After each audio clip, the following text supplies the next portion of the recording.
মুহতারাম হাজিরিন, তাহলে আসেন এই আল্লাহর ঘর কেমন দামি, কেমন গুরুত্বপূর্ণ। এই আল্লাহর ঘরের দিকে যাওয়ার জন্য হাজী সাহেবরা পাগল পারা হয়ে যায়।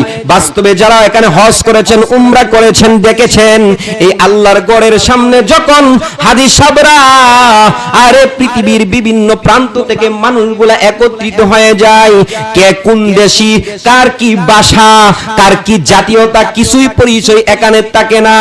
আরে সকল মানুষগুলা একত্রিত হইয়া মুখ থেকে কার কি ভাষা এটাও থাকে না, শুধু একটাই বের হয়, হজের তালবিয়া, আল্লাহুম্মা লাব্বাইক লাব্বাইক আল্লাহুম্মা লাব্বাইক লা শারীকা লাকা লাব্বাইক। এই তালবিয়া শুধু সকলের মুখ থেকে বের হইতে থাকে, বলেন সুবহানাল্লাহ, আল্লাহু আকবার।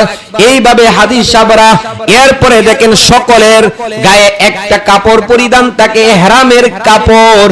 আর এই সকলের ইহরামের কাপড়গুলা সাদা কাপড় হয়, কালারটা এক হয় সাদা। অর্থাৎ হজ থেকে এইটাই আমাদেরকে শিক্ষা গ্রহণ করার জন্য আল্লাহ তাআলা সবক দেন। এ হাজী সাহেবরা কে কোন দেশের, ভাষাগত কোনো পরিচয় নাই, সকলের মুখে একটা তালবিয়া পাঠ করা হয়। দ্বিতীয়ত পোশাকগতভাবে তোমাদের ভিতরে কোনো তফাৎ নাই, পার্থক্য নাই, সকলেই সাদা কাফনের কাপড়, সাদা কাফনের কাপড় পরিধান করতে হয়। হজের মধ্যে, উমরার মধ্যে সাদা কাপড় পরিধান করতে হয়, ইহরামের কাপড় সাদা।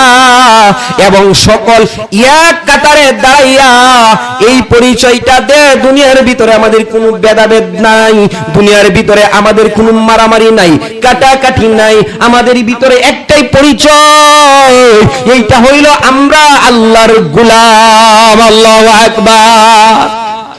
হজের ভিতরে এই তফাৎ, এই পার্থক্য যে আমরা আল্লাহর গোলাম, আর কোন তফাৎ, আর কোন পার্থক্য আছে? বলেন আর কোন পার্থক্য কি? নাই।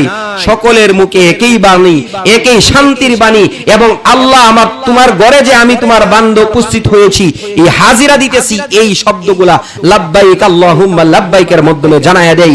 এবং এই হজের মাধ্যমে আমাদেরকে এই শিক্ষা, এই সবক আল্লাহ তাআলা জানায়া দেই। হে দুনিয়ার মুসলমানেরা, হে ঈমানদারেরা, তোমরা শুনো, দুনিয়াতে হজে যখন আল্লাহর ঘরের দিকে চলে যায়, তখন দুনিয়াতে যে আমার ব্যাংক ব্যালেন্স রাইখা গেছি, আমি যে চেয়ারম্যান, মেম্বার, এমপি, মন্ত্রী, আমি জজ, ম্যাজিস্ট্রেট, আমি যে এত দামি চৌধুরী, আমার কোনো কিছুই পরিচয় এখানে থাকে না।